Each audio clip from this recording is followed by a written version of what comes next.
Hello and welcome to Newsfeed, your daily dose of what people are talking about online, from news stories to what's trending. Now, Alec Baldwin has been charged with involuntary manslaughter over the fatal shooting of a cinematographer on a movie set in 2021. The actor is accused of displaying a reckless disregard for safety while filming the movie Rust in New Mexico. Prosecutors say he was distracted and on the phone during crucial firearms training on how to operate a prop gun. Helena Hutchins died after Baldwin fired the prop gun in her direction. The charge sheet outlines at least a dozen acts or omissions of recklessness that led up to the shooting, including not performing proper safety checks with the armorer, who was hired without adequate certification. Armorer Hannah Gutierrez-Reed has also been charged in connection with Hutchins' death. Lawyers for Baldwin and Gutierrez-Reed have said they intend to fight the charges in court. If found guilty, they could face up to 18 months in prison. The case is a remarkable one, as there's little to no precedent for a Hollywood actor facing criminal charges for an on-set shooting.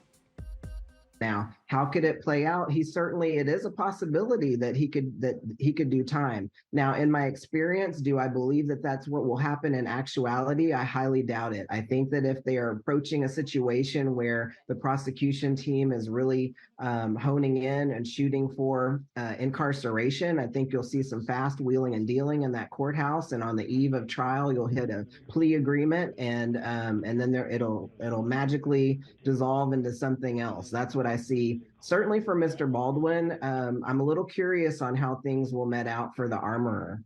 Speaking of the armorer, Alec Baldwin has filed a lawsuit against her. The actor alleges Hannah Gutierrez-Reed and other crew members for the film Rust failed to check the prop gun carefully. Baldwin says he was told that the firearm was unloaded, so he had no idea that the gun contained a live round. He maintains his innocence, claiming that he's not at fault even though he pulled the trigger. Judge Marilyn Millian from U.S. TV show The People's Court seems to agree with that, saying the responsibility should fall on the armorer. I do not. And let me tell you, I don't come by that lightly. You know, whenever a gun is involved, of course, anybody who is around a gun has to exercise a very heightened duty of care to their fellow man. However, this isn't Alec Baldwin at a dinner party seeing a gun and picking it up and playing around with it. This is an actor whose job specifically is to have the gun that someone else's job is to take care of making sure that it doesn't have live rounds on it. That is specifically that person's job.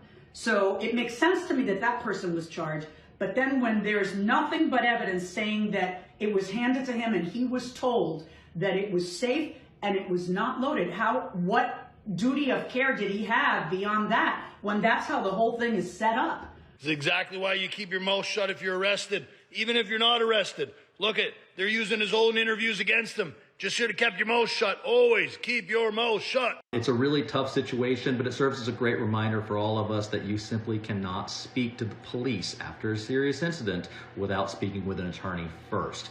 Presumably, Mr. Baldwin didn't think he did anything wrong. He didn't possibly expect that he would ever be charged with anything. He was trying to help out. He was trying to be a good guy, and it kind of landed him in some hot water. At the beginning of the police interview, he asked the police officers, "Am I being charged with anything?" And they responded, "This is just a formality." And 3 months later, he is now being charged with manslaughter, and a prosecutor is trying to put him in prison and take away his freedom, and it is no longer just a formality. And look, all those statements he gave, everything he said to the police that day was recorded and will be used against him in court for the purpose of trying to put him in prison. That's what they were doing that day. Another controversy in Hollywood right now, the film To Leslie's Oscar campaign. The indie movie didn't make a big box office impact when it came out in October, making only $30,000. Feel to win such a life-changing sum of money. Oh, well, I feel a hell of a lot better than yesterday. Have a better life. So it was pretty shocking when the movie that was seen by hardly anyone was nominated in a major category for the Oscars.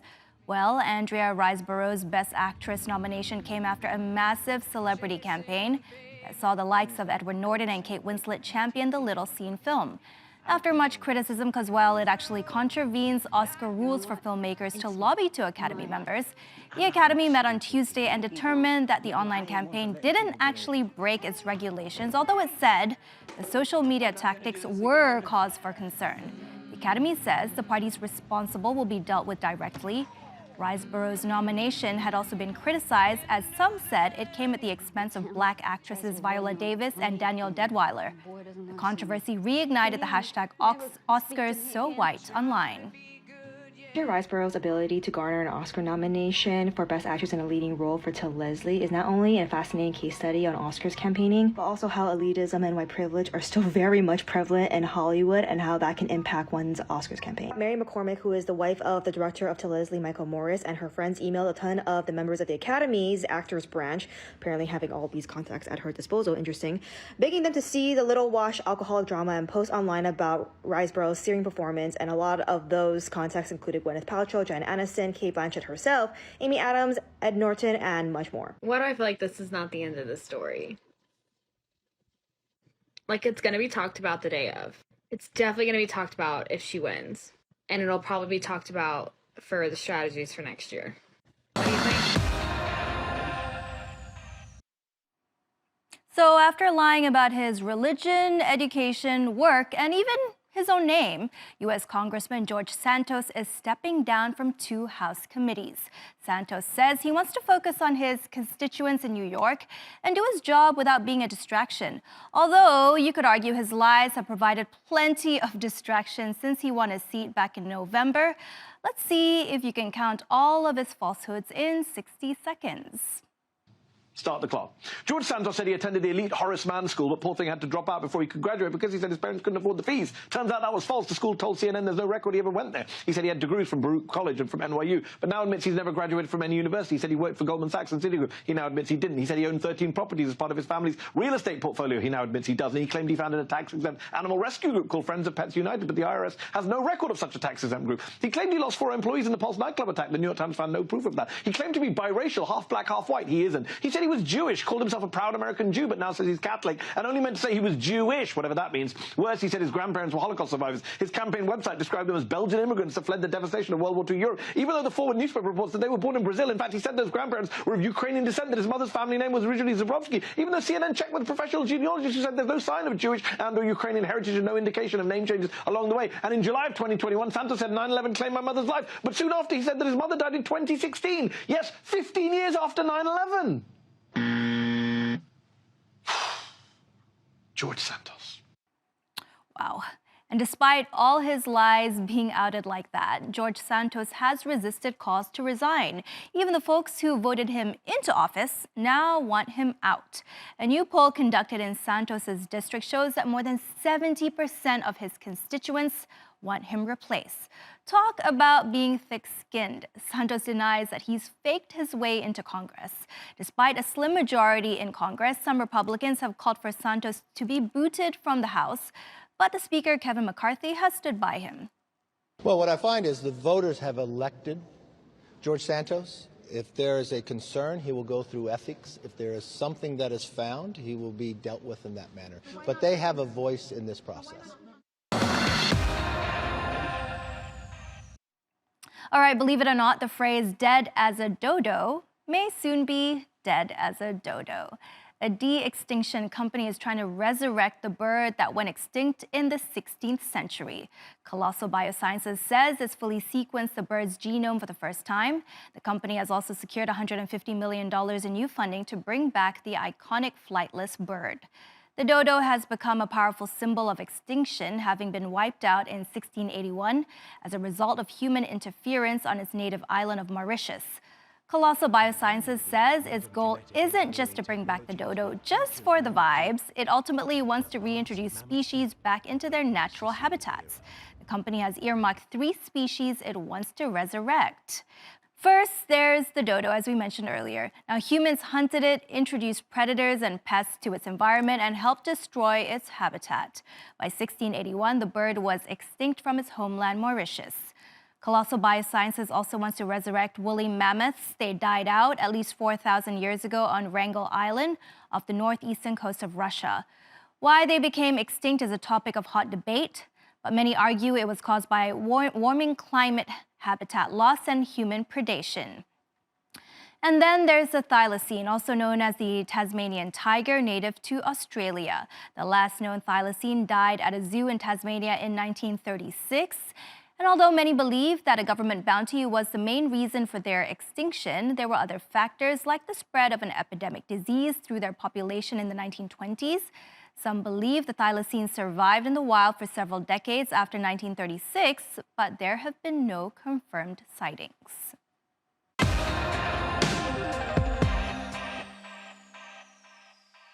All right, on to what's trending. What's your name? Laura Surname? Croft. Lara Croft, an iconic video game character and a role model to many. It's been a while since we had a notable update to the adventurous archaeologist story. So get ready for that to change soon because Amazon has big plans for the franchise that's been around for over 25 years. The company had struck a deal with the developer Crystal Dynamics in December to publish the next Tomb Raider game. Looks like Amazon will get a shot at creating their own Croftverse, as the streaming giant is also reportedly working on yet another movie and a TV series for the intellectual property. The Hollywood Reporter revealed that Phoebe Waller-Bridge will be attached to the series, writing and executive producing it for the small screen. Honestly, who better to write an intelligent and complex female character than the creator of Fleabag? Sources told The Hollywood Reporter that this is one of Amazon's largest commitments since the Lord of the Rings series, Rings of Power. Such a big investment begs the question, is this a way of getting back at Netflix? After all, the streaming giant has been producing adaptation after adaptation. Look at Arcane, Cyberpunk Edgerunners, The Witcher, shows based on games are making bank right now, like HBO's The Last of Us. Only a couple of episodes are out, but it's making headlines almost every day. Hollywood fangirling over video games is nothing new, but gamers have long believed such adaptations are cursed. So what changed? The Last of Us adaptation on HBO is doing what no other gaming project has done before. Staying true to the source material with people that actually worked on the games and then giving their own specific twist on the lore. The show has captured what made the original game series so special. The emotion, the intensity, the gravity of every decision that each character makes. It looks like the game, it feels like the game, but it's also got its own specific flair. Is The Last of Us lifting a video game adaptation curse? I do think that this show is uniquely positioned for live action adaptation, meaning that shows like The Witcher doesn't really count because it's based on the books, not the games at all. And then shows like Cyberpunk Edgerunners and Arcane aren't exactly one-to-one adaptations of a video game. They're more like inspired stories from those games. What I think is the real talking point here is that The Last of Us has the potential to reach prestige television level. Talking The Wire, Breaking Bad, The Sopranos, Game of Thrones, the first 5 seasons. The Last of Us can get there on the critical and fan acclaim side. One of the shows I'm watching right now, actually. All right, our next story, one of the most subscribed YouTubers, Mr. Beast, just gave 1,000 people across the world the gift of sight. Now, this video has got more than 69 million views so far. In this video, we're curing 1,000 people's blindness. It's gonna be crazy. Most of us see the world like this. But here's the thing, 200 million people see the world like this. But I just made it one less. Oh.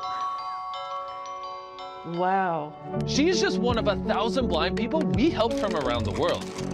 They can't see, but we have all the technology to fix it. Yep, half of all the blindness in the world is people who need a 10-minute surgery. Crazy. Yeah. He's known for his eccentric and outrageous stunts, but this time not all netizens were inspired by his generosity. Some even went as far as calling him demonic and the Antichrist. It's also sparked anger in the US that people in one of the world's richest nations cannot afford basic surgeries because of the cost or a lack of medical insurance. Jimmy Donaldson, that's his real name, defended his actions, saying he will continue to use his riches to help people. Let's talk about Mr. Beast. This video posted this weekend, and in the video, he took 1,000 people who suffered from blindness caused by cataracts, and he paid for the surgery to repair their eyesight. I watched it, yeah. So I will tell you that last night we saw this thumbnail pop up, and literally my 15-year-old was like, that's creepy. His immediate response was, that feels gross and exploitative. This falls into the, what is the state of the world when a YouTuber has to pay for people's health care? Why don't we have health care? The second one is going to be, what kind of world do we live in when people are used as props for him to make money and get more famous? So Mr. Beast is getting canceled for curing blindness. So a few days ago, Mr. Beast uploaded a video where he cured blindness for 1,000 people. Well, a lot of people are upset with Mr. Beast, saying that he's not actually a good and selfless guy. Some people are saying it's performative and for money. Other people are saying that the problem is he's a fan of capitalism. Some are even saying that what he did is demonic.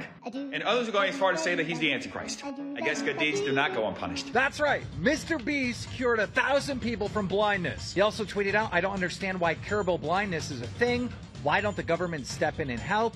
Even if you think purely from a financial standpoint, it's hard to see how they don't ROI on taxes from people being able to work again. Curing 1,000 people's blindness is one of the greatest things a YouTuber's ever done. It's shocking that 36,000 people dislike this video. Like, what? Brianna Wu tweeted out, sorry if this is an unpopular opinion, but Mr. Beast sets every warning bell I have off. I don't think there's any truth behind his smile or intentions. I think there's eventually going to be a scandal when some really dark stuff comes out. So performative or not, I'm not really sure. And that's our show. Find us on YouTube and do subscribe to our channel. Bye and see you same time tomorrow.